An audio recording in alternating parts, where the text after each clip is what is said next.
Maihime, Mori Ogai. Chapter 1. Homeward Bound. The coal has already been loaded. By the table, in the second-class cabin, all is strangely still, and even the brilliant blaze of the incandescent lamp seems vain. Tonight, the card-playing companions who gather here every evening have all gone to stay at the hotel, and I alone remain on board. It was 5 years ago when, my long-cherished wish at last fulfilled, I received an official order to travel abroad and came as far as this port of Saigon. Everything I saw, everything I heard, was new. How many thousands of words a day I must have written, letting my pen run freely over the pages of my travel notes. They were printed in the newspapers of the time, and people praised them eagerly. But now, looking back, I can only wonder what a thoughtful reader must have made of them. Those childish thoughts, those reckless remarks, so far beyond my station, and even the ordinary things of plants and animals, metals and stones, customs and manners, all described as though they were marvels. This time, the notebook I bought when I set out on my journey, intending to keep a diary, still lies blank. Was it because, during my years of study in Germany, I had cultivated something of that temper called nil admirari, to be surprised at nothing? No, there is another reason. Indeed, the man who now returns to the East is no longer the man who once sailed west. There is still much in learning that leaves me unsatisfied, and yet I have come to know the bitterness of life. Needless to say, I have learned how little one may rely upon the hearts of others. And I have learned, too, how easily even my own heart can change. How could I set down the passing feelings of a moment whose truth yesterday becomes falsehood today, and show them to anyone? Is that why this diary has remained unwritten? No, there is another reason. It has already been more than 20 days since I left the port of Brindisi. Ordinarily, even strangers on a voyage soon make companions of one another and console each other for the weariness of travel. Yet I, making an excuse of some slight indisposition, have shut myself up in my cabin and spoken little even to those journeying with me, because my mind has been tormented by a grief unknown to any man. At first, that grief brushed my heart like a thin drifting cloud. It robbed me of the mountain colors of Switzerland. It kept my heart from resting even upon the ancient ruins of Italy. Then, in time, it made me weary of the world, made me despair of myself, and laid upon me a torment so fierce that one might say my entrails twisted 9 times each day.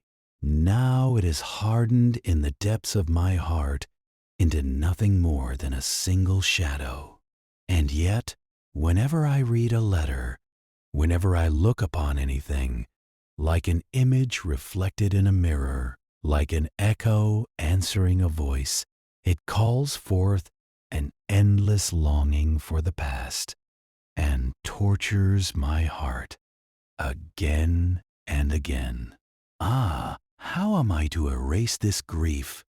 If it were any other sorrow, then perhaps, after casting it into verse, or setting it into song, my heart might grow lighter, but this one has been carved too deeply into my soul.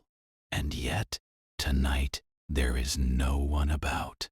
It will still be some time before the cabin servant comes to turn the key of the electric line.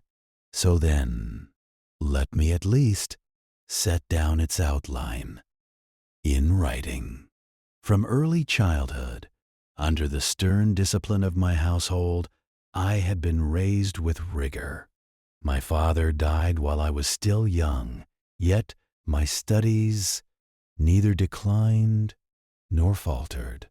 Whether in the academy of our former domain or later in Tokyo, attending the preparatory school, or even after entering the law faculty of the university, the name Ota Toyotaro was always written at the head of the first rank. My mother, who made her way through the world, with me, her only son, as her sole support, must surely have found comfort in that.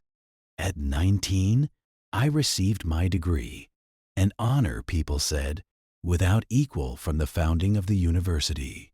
Up to that time, I entered service in a certain ministry, brought my mother from our native place to the capital, and for some 3 years, we lived in happiness.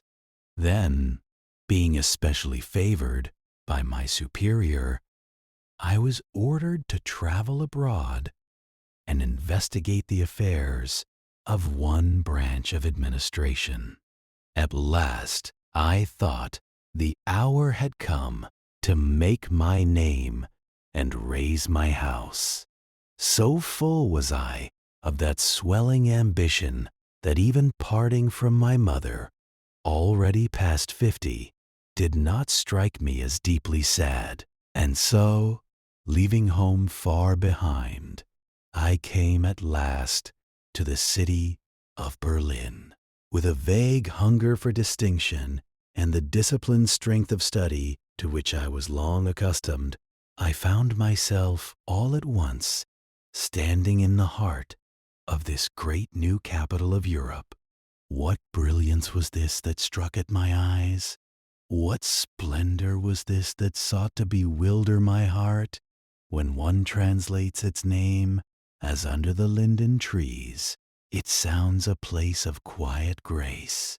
Yet come here, to this vast avenue, unter den Linden, and look upon the men and women moving in crowds along the stone-paved walks on either side.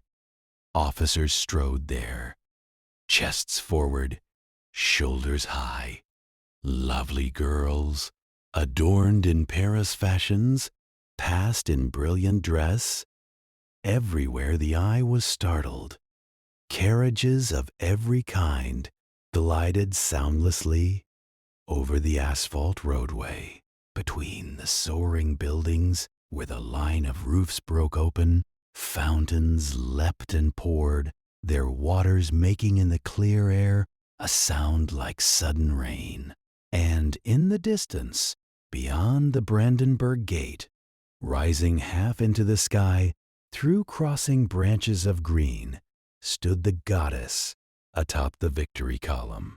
With so many sights gathered at once within a single glance, it was only natural that one newly arrived should scarcely know where to turn. And yet, within my breast, I had sworn that no vain beauty, whatever world I moved through, would stir my heart.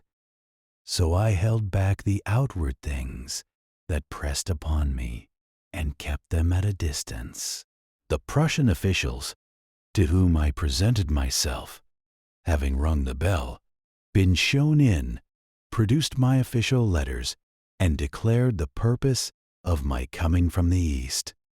All received me warmly, and since the formalities to the legation were completed without trouble, they promised that in whatever matter it might be, they would instruct me, and guide me.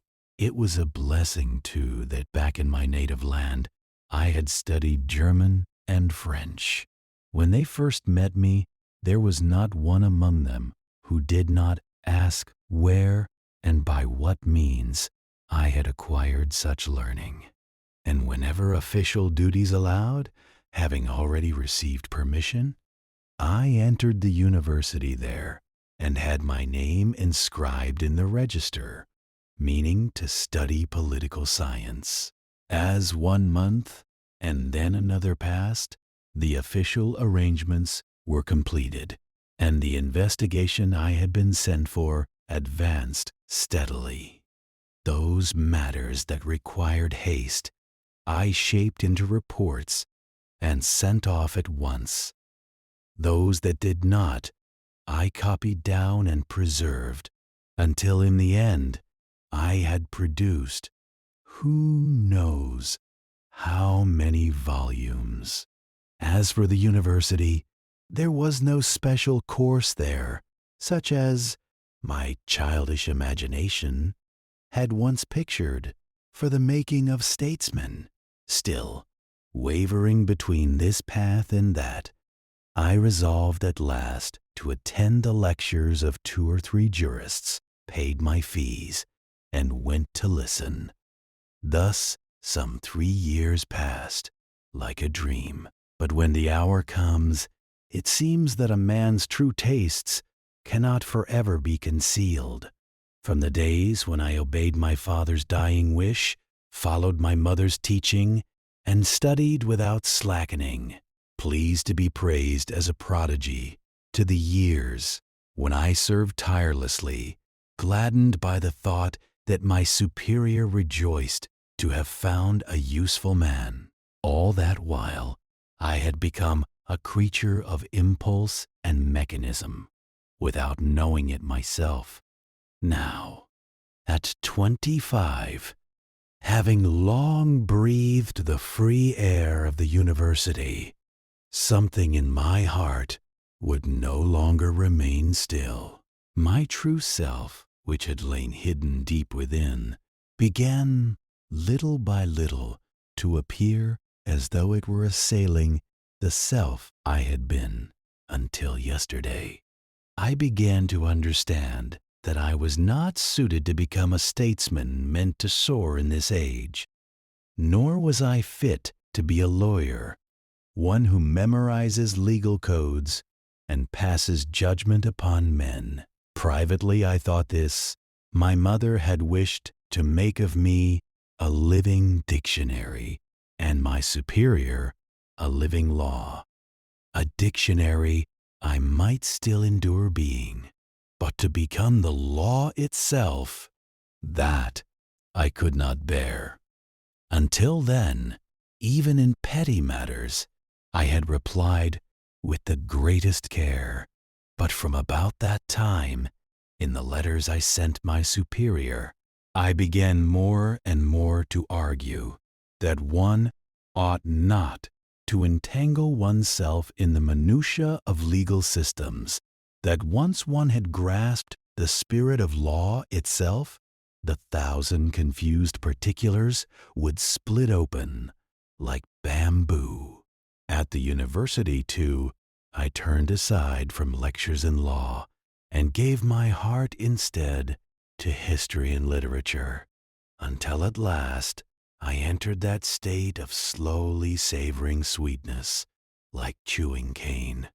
My superior, no doubt, had only wished to fashion a tool that could be used exactly as he pleased.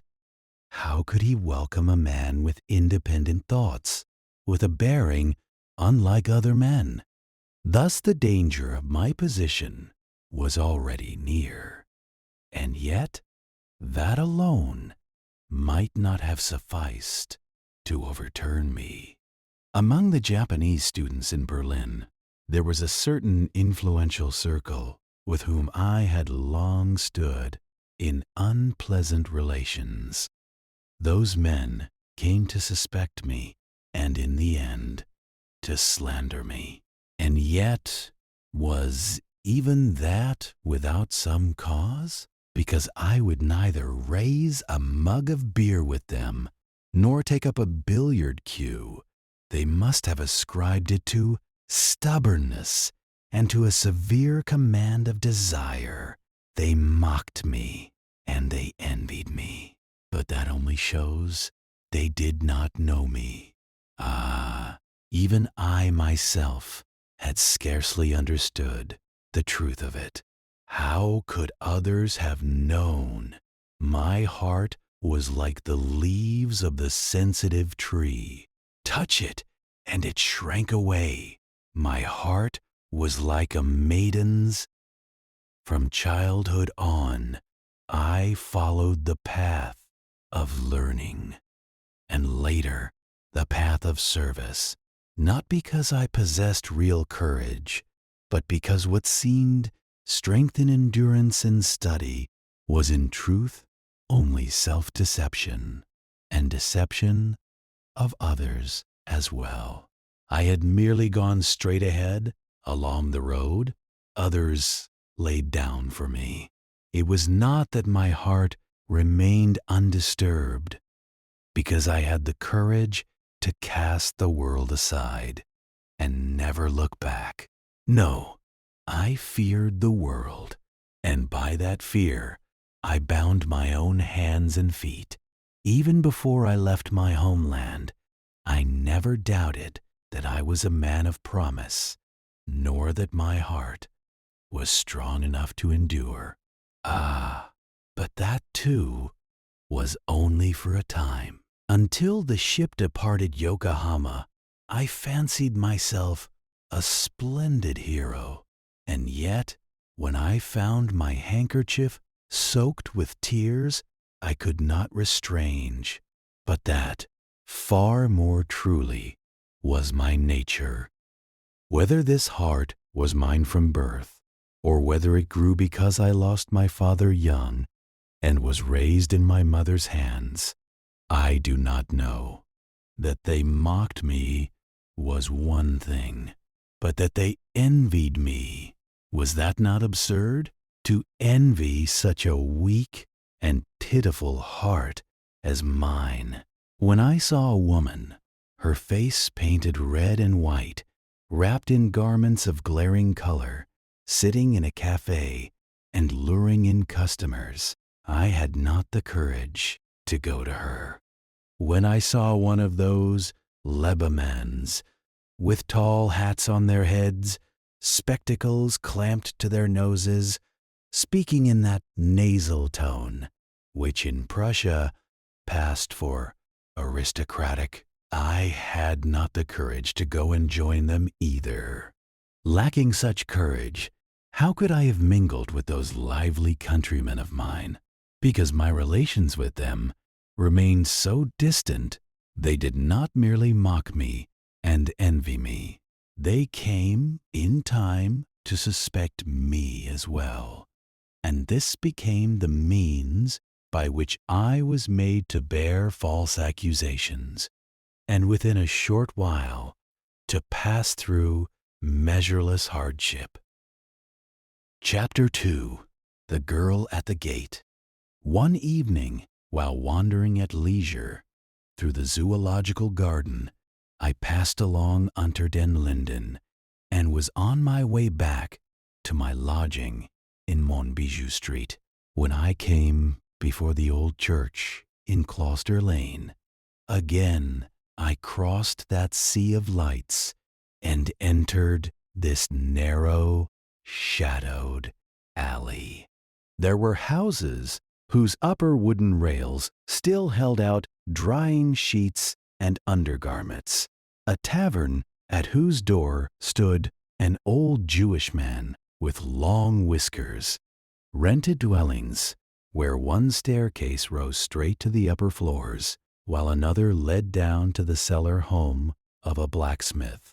All these old buildings, set back in a hollow square, these relics of 300 years before, whenever I looked upon them, I felt a strange enchantment, and many times I had stood there, lost in reverie, without knowing how long. And now, just as I was about to pass on, I saw, leaning against the closed door of the church gate, a young girl weeping with her voice suppressed. She could not have been more than 16 or 17. The hair escaping from beneath her kerchief was a pale gold, and though her dress was simple, it did not appear soiled with grime. When my footsteps startled her and she turned toward me, I saw a face that I could never describe. Having no poet's pen, those clear blue eyes holding sorrow as though about to ask a question, half veiled beneath long lashes, still bright with tears, why was it that a single glance pierced all the way to the depths of my guarded heart? Was she standing there, struck by some grief, too sudden and too deep, with no leisure even to look before or behind her, and only weeping? My timid heart, overcome at last by pity, led me before I knew it to draw near and say, "Why do you weep so? A stranger, bound here by no ties, may perhaps find it easier to lend his help." Even as I spoke, I was astonished at my own boldness. She looked at my yellow face in surprise, but perhaps my sincere heart had already shown itself upon my expression. "You seem a good man. You cannot be cruel like him, nor like my mother." The spring of tears that had for a moment run dry overflowed again and streamed down her lovely cheeks. "Save me, I beg you. Do not let me become a shameless woman. My mother beat me because I would not obey his words. My father is dead. He must be buried tomorrow, and there is not so much as a single coin saved in the house." After that, there was nothing but the sound of her sobbing. My eyes remained fixed only upon the trembling nape of that girl, with her face bowed down. "I will take you home, but first calm yourself. Let no one hear your voice. This is a public street." As she spoke, she had unconsciously leaned against my shoulder. Then suddenly she raised her head as though seeing me for the first time, and, ashamed, sprang away from my side. Unwilling to be seen, I followed after the girl, who walked quickly and entered the large doorway across from the church. Inside was a broken stone stair. Climbing it, we came to a door on the 4th floor, so low one had to bend to pass through it.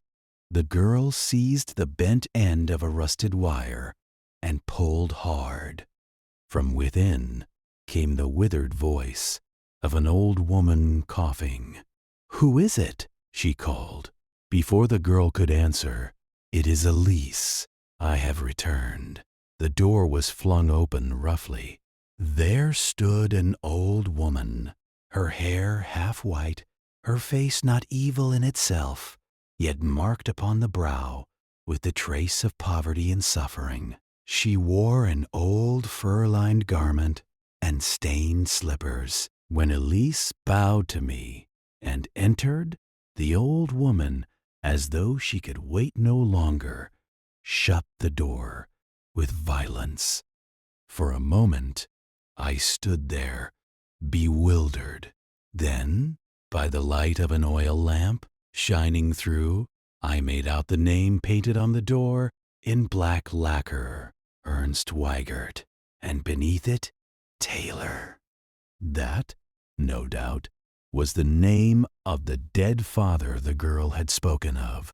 Voices rose within, as though in argument. Then all grew quiet, and the door opened once more. The old woman now apologized with great politeness for her earlier rudeness, and invited me in. Inside the door was a kitchen. At the low window to the right hung freshly washed white linen. To the left stood a crude brick stove piled together carelessly. The door to the room opposite was half open, and inside there was a bed covered in white cloth. The one lying there must be the dead man. Opening a door beside the stove, the old woman led me in. This room, facing the street in what they call a mansard, had no ceiling. From the corner of the garret roof, a beam slanted downward toward the window, and beneath the paper stretched over it stood a bed, just where one's head would strike if one stood upright. In the center was a table covered with a beautiful cloth. Upon it lay 1 or 2 books and a photograph album. In an earthen vase there stood a costly bouquet of flowers, strangely out of place in such a room, and beside them the girl stood blushing. She was exceptionally beautiful. Her face, white as milk, was tinged with a faint rose in the lamplight. Her hands and feet were slim and graceful, not at all like those of a poor man's daughter. After we had left the old woman's room, the girl spoke in words touched with a slight accent. "Forgive me for thoughtlessly bringing you all the way here. You must be a good man. You surely will not hate me. Tomorrow my father must be buried. I had trusted in Schaumburg. You do not know him, perhaps. He is the manager of the Victoria Theatre. For 2 years now, I have been under his patronage, and I believed he would help us without trouble. Yet now, to take advantage of our grief and make such a selfish proposal. Save me, I beg you. I will repay the money little by little out of my meager wages, even if I myself must go hungry, and if not, then my mother says." She trembled, and tears filled her eyes. In the way she lifted those eyes to me, there was a charm that would not allow a man to say no. Whether she knew the power of that gaze, or whether she did not know, I cannot say. I had only 2 or 3 silver marks hidden away, and they would not be enough. So I removed my watch and set it upon the table. Let this serve to meet the present need. When the pawnbroker's messenger comes to number 3 Monbijou Street, asking for Ota, he shall be paid its value. The girl seemed overwhelmed with surprise and gratitude. She took the hand I had offered in farewell and pressed it to her lips, and then the hot tears that fell from her eyes spilled over the back of my hand. Chapter 3. Fall and Sorrow. Ah, by what evil thread of fate did it come to this? The girl who, to thank me for my kindness, came of her own will, to my lodging bloomed like a single noble flower beneath the window where I sat all day, Schopenhauer at my right, Schiller at my left, immersed in my books.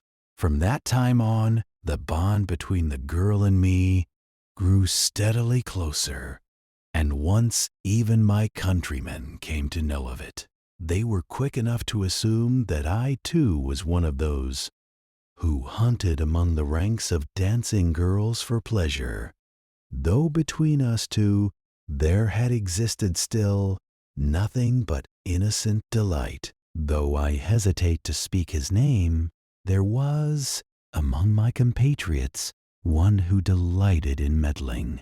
He reported to my superior that I was often coming and going at the theater, keeping company with an actress. My superior, who already disliked me for knowing how far my studies had strayed into dangerous byways, at last conveyed his will to the legation, and I was dismissed from my office and released from my post. When the minister delivered this order to me, he said that if I returned home at once, traveling expenses would be granted me, but if I chose to remain here still, I must no longer hope for any aid from the government. I asked for a week's grace, and while I suffered, wondering what was to be done, I received the 2 letters that caused me the deepest anguish of all my life. They were written at almost the same time. One was in my mother's own hand. The other was from a certain relative reporting my mother's death, the death of my mother, whom I loved beyond all measure. I cannot bear to repeat here the words of her letter. The tears press in and hinder my pen. Until that time, the relation between Elis and me had been purer than it appeared to outside eyes. Because her father was poor, she had never received a full education. At 15, answering the recruitment of a dancing master, she had been taught that shameful trade. After completing her course, she entered the Victoria Theatre and had now risen to 2nd place among its performers. And yet, as the poet Hacklander once called them, the dancing girls were the slaves of the age. Their lot was a frail one indeed, bound by meager wages, harshly driven through daytime rehearsals and nightly performances. They might enter the dressing room, and there paint their faces, there clothe themselves in beauty. But once outside the theater, many could scarcely support even their own food and clothing. What, then, must be the hardship of those who also had parents and siblings to feed?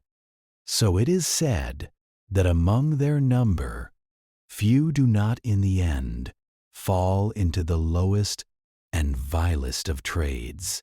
That Elis escaped such ruin was owing partly to her gentle nature and partly to the protection of her strong-willed father.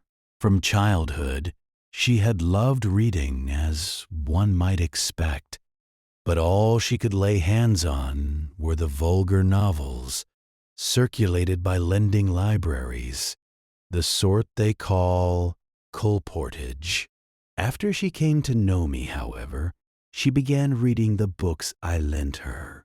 Little by little, her taste improved, her accent softened, and before long, even the letters she wrote to me contained fewer and fewer errors. Thus it was that between us there first arose a bond of teacher and pupil. When she heard of my sudden dismissal, she turned pale, though I concealed from her how much her own life had become entangled in mine. She urged me to keep it hidden from her mother. She feared that if her mother learned I had lost the means of my support, she would begin to look coldly upon me. Chapter 4. Love and Exile. Ah, there is no need to set it all down here in detail. Yet it was at this time that my love for her suddenly deepened until, at last, we became unable to part from one another. There may be those who would wonder at such conduct or condemn it. My own fate lay stretched before me, a matter of life and ruin, of utter peril, and yet the feeling with which I loved Elis had not been shallow even from the moment I first saw her. Now, seeing her bowed down, lamenting my misfortune, grieving over our parting, with loosened strands of hair falling across her face, that beautiful, that pitiable figure pierced my mind, already made unsteady by grief and anguish, and in a moment of rapture and bewilderment, all came to this: the day I had promised the minister was drawing near. My fate pressed close upon me. If I returned home in this condition, my studies unfinished, my name stained with disgrace, there would be no way left for me to rise again. Yet if I remained, I had no means to support my studies. At that time, the one who came to my aid was Aizawa Kenkichi, now one of my companions. On this voyage, he was in Tokyo then, already serving as secretary to Count Amakata. Seeing my dismissal announced in the official gazette, he persuaded the editor of a certain newspaper to employ me as its Berlin correspondent, to remain there and report on politics, letters, and the arts. The paper's pay was hardly worth mentioning, yet if I changed my lodging and found a cheaper place for my midday meal, I might still contrive a meager life. And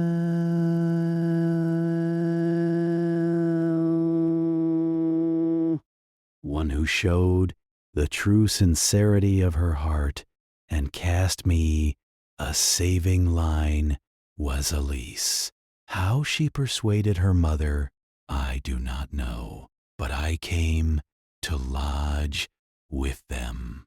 And before I knew it, Elis and I, joining together what little income we had or did not have, passed our days in a happiness that lived even within sorrow.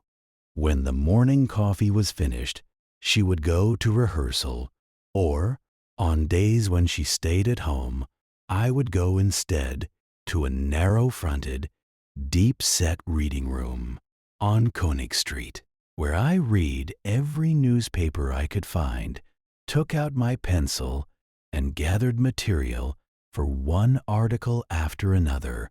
In that room, lit by cut-open windows that admitted the daylight, I would sit elbow to elbow with young men of no fixed occupation, with old men who lent out their little money to others and spent their own days in idleness, with merchants stealing a little rest from the labor of the exchange.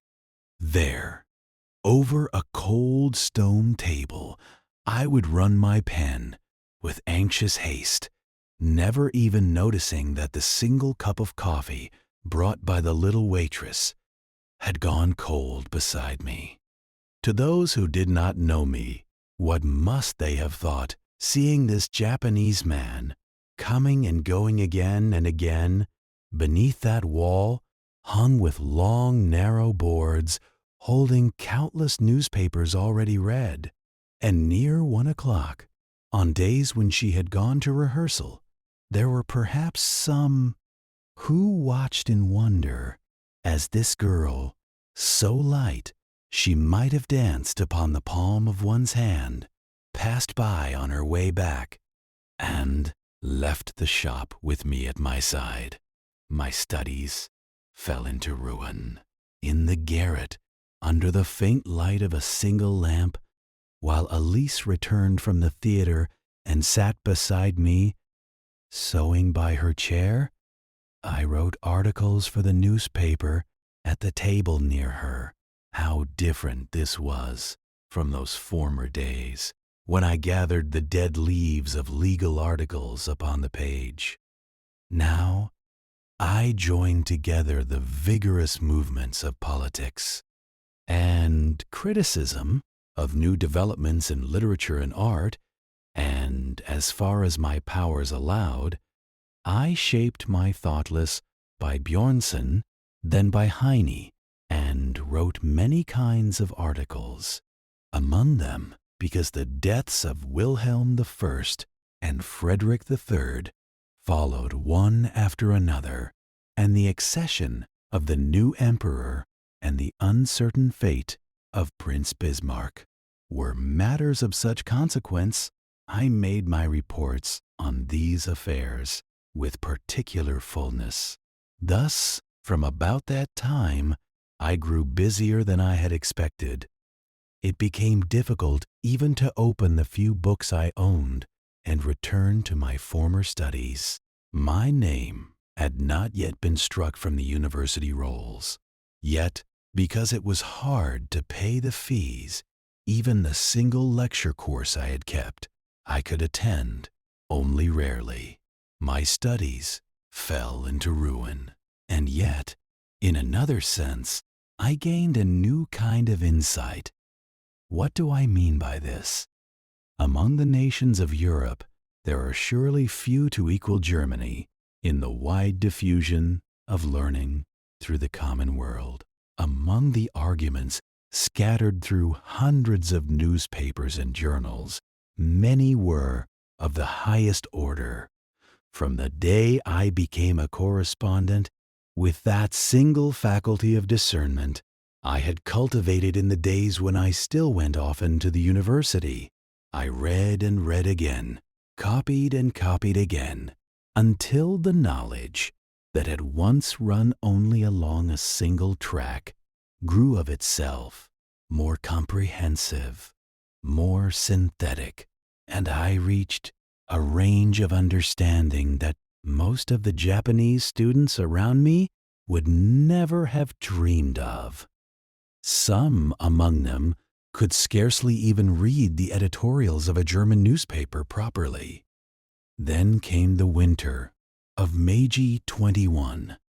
On the main streets, sand might be scattered across the sidewalks, and work might be done to clear the way, but around Gloucester Street, though the uneven hollows and broken places could still be seen, the surface lay frozen from end to end.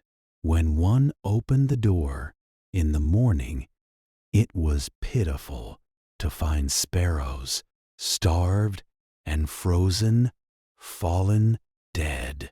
Even if one warmed the room and lit the stove, the cold of northern Europe, which passed through the stone walls and pierced even the cotton in one's clothes, was all but unbearable. A few nights earlier, Elis had fainted upon the stage and been helped home. After that, she said she felt unwell and rested, and whenever she tried to eat, she vomited. It was her mother who first realized that this must be what they call the sickness of pregnancy. When even without this, my own future was already so uncertain. What was to become of us if it were true? Chapter 5. The Summons. Though it was Sunday, and I remained at home that morning, my heart was far from easy. Elis was not so ill as to lie in bed, yet she sat close to the little iron stove and spoke but little. Just then, a voice was heard at the door, and before long, Elis's mother, who had been in the kitchen, brought me a letter that had come by post. At a glance, I recognized Aizawa's hand, yet the stamp was Prussian, and the postmark read Berlin. Wondering at it, I opened and read. It said, in haste, that there had been no time to inform me beforehand, but that he, too, had come here with Minister Amakata, who had arrived the night before. The Count wished to see me, and I was to come at once. My honor, he wrote, might yet be restored at this very moment. The matter was urgent, and so he wrote only what was necessary. When I had finished reading, I must have looked utterly stunned, for Elis said, "Is it a letter from your homeland? Surely it is not bad news." She must have thought it concerned, as before, the payment from the newspaper. No, do not trouble your heart. Aizawa, whose name you know well, has come here with the minister and summons me now. If haste is called for, it is from this very moment.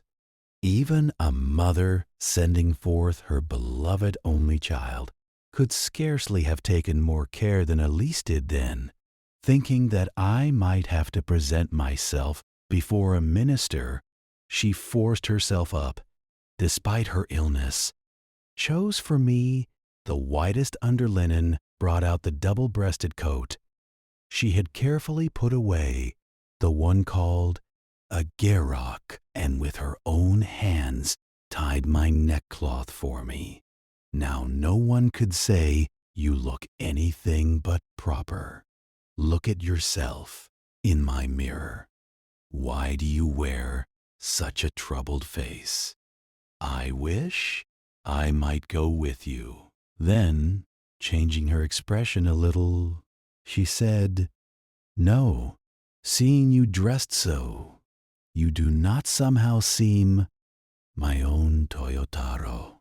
After a moment more of thought, "And even if the day comes when you rise to wealth and rank, you will not abandon me, even if my illness should not be as mother says." "Wealth and rank?" I answered with a faint smile. "It has been years since I gave up all hope of entering political life. I do not care to see the minister. It is only an old friend, long separated from me, whom I go to meet." The first-class droshky called for by Elis's mother came rattling over the snow to the window below. I put on my gloves, threw my somewhat worn overcoat about my shoulders without putting my arms through the sleeves, took off my hat, kissed Elis, and went down the stairs. She opened the frozen window, and, her hair disordered, let the north wind blow upon it as she watched the carriage bearing me away. The carriage left me at the entrance of the Kaiserhof. I asked the doorman for the number of Secretary Aizawa's room, then climbed the great marble stairs I had not trodden for so long, and entered an antechamber where a sofa covered in plush stood beside the central pillar, and a mirror faced the room. There I removed my overcoat, then went down the corridor as far as the room itself, and there I hesitated a little. What manner of face, I wondered, would Aizawa wear when he received me today? Aizawa, who in our university days had praised so highly the uprightness of my conduct. But when at last I entered and stood before him, though he had grown stouter and more robust than before, his lively spirit was unchanged, and he seemed not to take my fall so much to heart. There was no leisure to recount in detail all that had passed between us since we parted. He led me at once to the minister, who entrusted me with an urgent task to translate a document. When I had received the paper and left the minister's room, Aizawa followed after and proposed that I dine with him. At table, he asked much, and I answered much. His road through life had been, for the most part, a smooth one. Mine alone had been marked by hardship and strange turns of fate. After hearing the unhappy course of my life, which I had laid bare before him, he was often astonished. Yet he did not readily set himself to reproach me. Rather, he abused the other mediocre students. But when my tale was ended, he grew grave, and, as if to admonish me, said, "This whole matter, having sprung in the first place from a weakness of heart born with me, was beyond correction now, and little would be gained by speaking further of it. Still, how long was a man of learning and talent to remain entangled in the feelings of a single girl living a life without aim?" Count Amakata, he said, wished only to make use of my German for the present. He himself, knowing the reasons for my dismissal at that time, had not tried to bend the Count's prior judgment by force, for if the Count were to think him inwardly a partial defender, it would profit neither a friend nor himself. To recommend a man, one must first show what he can do. Show that, and win the Count's trust. And as for my relation with that girl, even if she were sincere, even if our attachment had grown deep, it was not a love born of truly knowing one another's worth, but rather a connection arising from habit, from a kind of inertia. I must make up my mind and cut it off. Such, in substance, was what he said. The course he showed me then was like a distant mountain, sighted by a sailor who has lost his rudder upon the open sea. And yet, that mountain still lay within thick mist. When I might reach it, or whether, even if I reached it, it would satisfy the core of my heart, none of this was certain. Joyful, even in poverty, was the life I now lived. Hardest to cast away was Elis's love. My weak heart could not resolve itself. Yet for a while I promised to follow my friend's advice and break this bond. It has always been my way. So long as I do not lose what I mean to protect, I resist those who stand against me. But to a friend, I can scarcely bring myself to say no. When I left him, the wind struck my face.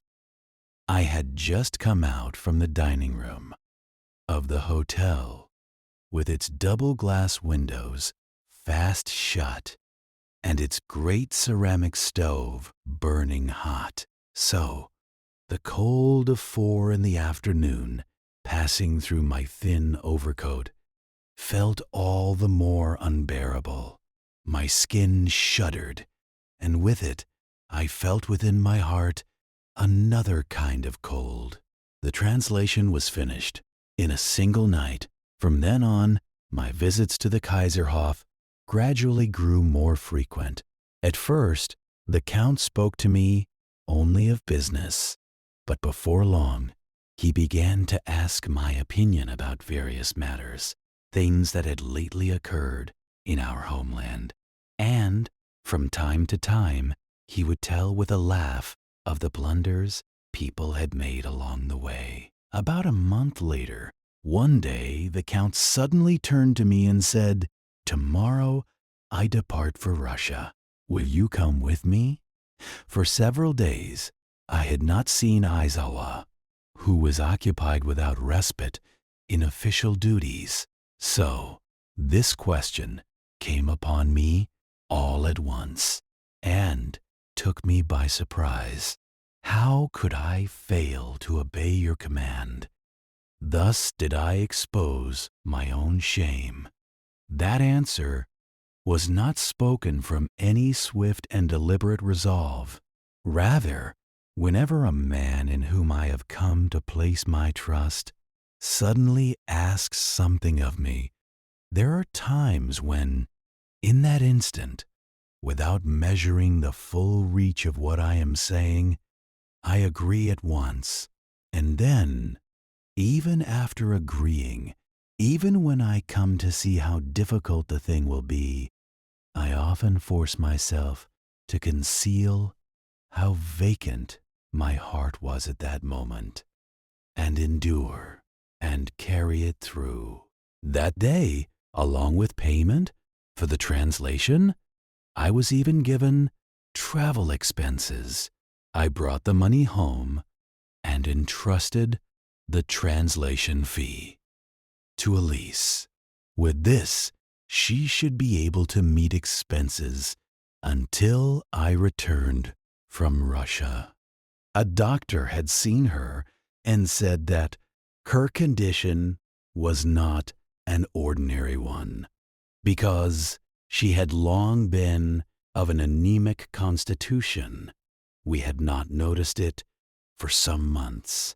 The manager of the theater had sent word that since she had been absent for far too long, her name had been struck from the register.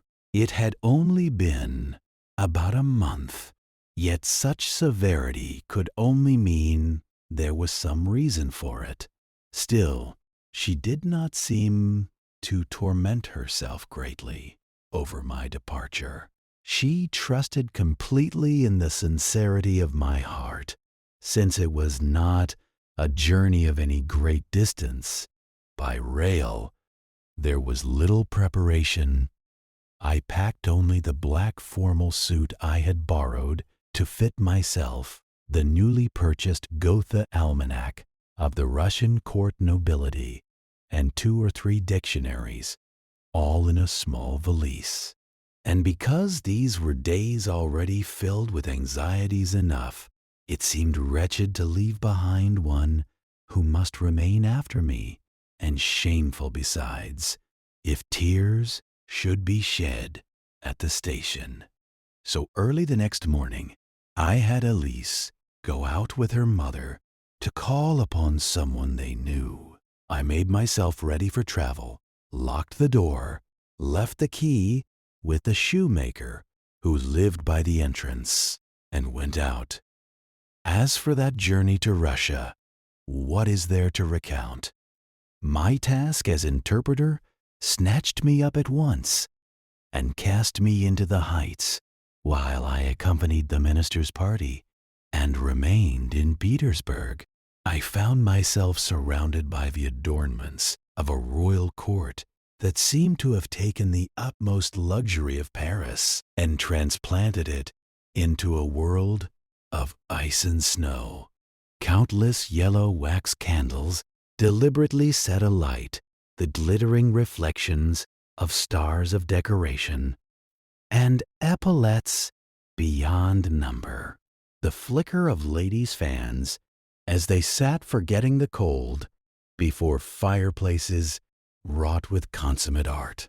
And because among them all I was the one who spoke French with the greatest fluency, it often fell to me to move between host and guest and see matters carried through. All this while, I did not forget her, for she wrote to me every day. In the first letter, she told me that on the day I left, unable as never before to bear the sorrow of sitting alone before the lamplight, she had gone to the house of someone she knew and talked on until night had fallen. Then, waiting until she was tired, she returned home and went straight to bed. When she awoke the next morning, she wrote, it seemed to her almost as if being left behind alone must be some dream. The desolation she felt on rising Such a feeling, she said, had never come even in the days when life was hardest, when she had suffered for her livelihood and had no food for that day. Such, in essence, was the first letter she sent me. Another letter, written some time later, seemed to have been composed under a far deeper pressure of feeling. It began with a single word: no, no. Only now have I come to know the deepest depths of my heart that thinks of you. You once told me that in your homeland you had no kin on whom you could truly rely. If there were here some good means by which to make your way, would you not remain? And I, too, would not cease to hold you here with my love. Yet, if that cannot be, and you must return to the East, then, though it would be easy enough for me to go with my mother, where are we to find so much money for the journey? I had always thought that, whatever work I might have to do, I would remain here and wait for the day when you would rise into the world. But since you left, saying it was only a short journey, these 20 days or so have done nothing but make the sorrow of separation grow heavier with every passing day. I had thought that parting sleeves would mean no more than a single instant of suffering. That was my delusion. And now, even as my own condition, no longer ordinary, has begun to show itself clearly, even so, whatever may happen, do not, I beg you, cast me away. I quarreled bitterly with Mother, yet when she saw that I was resolved, unlike the girl I once had been, her spirit broke. She says that if the day should come when I go east, there are distant relatives, farm people near Stettin, with whom I may find shelter. And if, as you wrote, the minister should come to make much use of you, then somehow the money for my journey too might be managed. For now I do nothing but wait for the day when you will return to Berlin. Only after reading this letter did I first come to see clearly the position I stood in. What was shameful was the dullness of my own heart. I had prided myself on being decisive in matters concerning the course of my own life, and even in matters that did not concern me at all. But that decisiveness existed only in favorable circumstances, never in adversity. Whenever I tried to illuminate the relation between myself and another, the mirror in my breast, upon which I had relied, was clouded over. The minister had already begun to favor me, and yet my short-sightedness had seen only the duties I had fulfilled before him. God knows, I had never once imagined binding my future hopes to that favor. And even now, when at last I became aware of it, did my heart remain cold. Once, when my friend advised me, the minister's trust had seemed like a bird perched upon a roof, something one could not seize. But now, it seemed perhaps that I had gained at least a little of it. And Aizawa, in words he had let fall of late, had hinted that if things continued thus, we might even remain together after returning home. No doubt the minister himself had spoken in that way, though my friend, because it was official business, had not plainly told me so. Now, looking back, I wonder whether Aizawa, after hearing me so rashly say that I would break with Elis, went at once and told the minister. Ah, when I first came to Germany, I thought I had come to know my true nature, and swore that I would no longer become a mechanical sort of man. But was that not merely like a bird released with its legs still bound, flapping its wings for a moment, and boasting that it had gained freedom? There was no way to loosen the cord about my feet. Formerly, it had been held by the superior of a certain ministry. Now, pitiable indeed, that cord was in the hands of Count Amakata. It was on New Year's morning itself that I returned to Berlin with the minister's party. Having taken my leave at the station, I drove straight toward my home. Here it is still the custom to remain awake through New Year's Eve and sleep on New Year's Day. Thus every house lay silent. The cold was severe.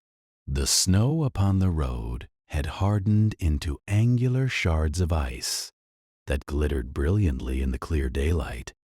The carriage turned into Gloucester Street and stopped at the entrance to the house. At that moment, I heard the sound of a window being opened, though I could not see it from the carriage. I had the driver take up my valise, and just as I was about to climb the stairs, Elis came rushing down them. She gave a cry and flung her arms about my neck. Seeing this, the driver stared in astonishment and muttered something into his beard, though I could not hear what he said. How blessed I am that you have returned. Had you not returned, my life would have ended. Even until that moment, my heart had not been decided. The longing for home and the desire for advancement had at times sought to crush my love. And yet, in that single instant, all wavering and all hesitation vanished. I embraced her. Her head rested against my shoulder, and the tears of her joy fell in soft drops upon it. To what floor am I to carry this? Shouted the driver in a voice like a gong, and was already standing halfway up the stairs. To Elisa's mother, who had come to the door to meet us, I handed a silver coin and asked her to see to the driver. Then, led by Elis, who had taken my hand, I hurried into the room. At a glance, I was startled. Upon the table, there were piled high white cotton cloth, white lace, and the like. Elis smiled and pointed to them. "What do you think of my preparations?" she said, and taking up a piece of white cotton, she showed me that it was a swaddling cloth. Think how happy I am. Do you think the child to be born will have dark eyes like yours? Those eyes, it is only in dreams that I have seen your dark eyes. And when the day comes that our child is born, surely, with your true and upright heart, you would never let it bear a shameful name. She lowered her head. You may laugh and call me childish, but how happy I should be on the day I entered the church. When she looked up, her eyes were full of tears. Chapter 6. Betrayal and Ruin. For 2 or 3 days, I did not venture to call upon the minister, thinking he too might wish to rest from the fatigue of travel, and so I remained, shut up at home. Then one evening, a messenger came, and I was summoned. When I went, I found myself received with a special kindness. After asking after me and speaking words of comfort for the hardships of the Russian journey, he asked whether I had no mind to return east with him. My learning, he said, was beyond his measure, yet for the uses of the world, language alone would be enough. And since I had remained abroad so very long, perhaps there might be various entanglements to keep me there. He had asked Aizawa and had been told there were none. That, he said, had set his mind at ease. There was no refusing the look upon his face. I thought, and yet, much as I wished it otherwise, I could hardly call Aizawa's words a lie. Then, all at once, there rose within me the thought that if I did not cling even to this hand, I would lose my country, lose the path by which alone my name might be restored, and be buried alive in the human sea of this vast capital of Europe. What a heart without principle must mine have been, to answer only, I obey.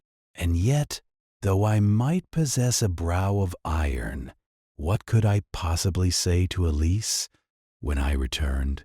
The confusion of mind that seized me as I left the hotel cannot be compared to anything. I no longer knew east from west. As I wandered on, sunk in thought, I was shouted at again and again by passing coachmen, and started aside in fright. After a while, when I suddenly looked up, I found myself beside the zoological garden. I dropped myself almost like a falling man upon a bench by the road and leaned back. My head burned as though on fire and throbbed as though struck by a hammer. Resting it against the back of the bench, I must have remained there for who knows how long, like a dead man, when at last I woke, feeling the fierce cold piercing to my bones.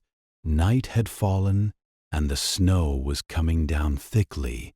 There was nearly an inch upon the brim of my hat and the shoulders of my overcoat. It must already have been past 11. The tram tracks running toward Moabit and Carl Street were buried in snow, and the gas lamps near the Brandenburg Gate cast a lonely light. When I tried to rise, my feet were numb with cold. I rubbed them with both hands until at last I could walk again, if only barely, because my steps would not go forward easily. It must have been past midnight by the time I reached Closter Street.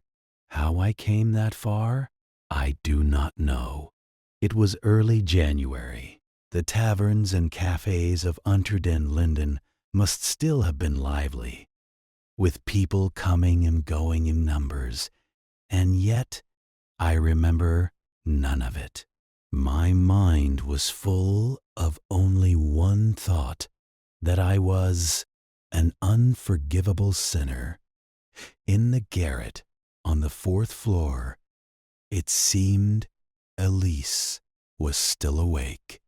A single bright point of light could be seen clearly through the darkness, only to be hidden at once by the falling flakes, white as herons, and then revealed again as though the wind were playing with it.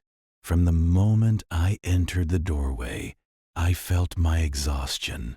Every joint in my body ached so violently that I could scarcely bear it, and I climbed the stairs almost on all fours.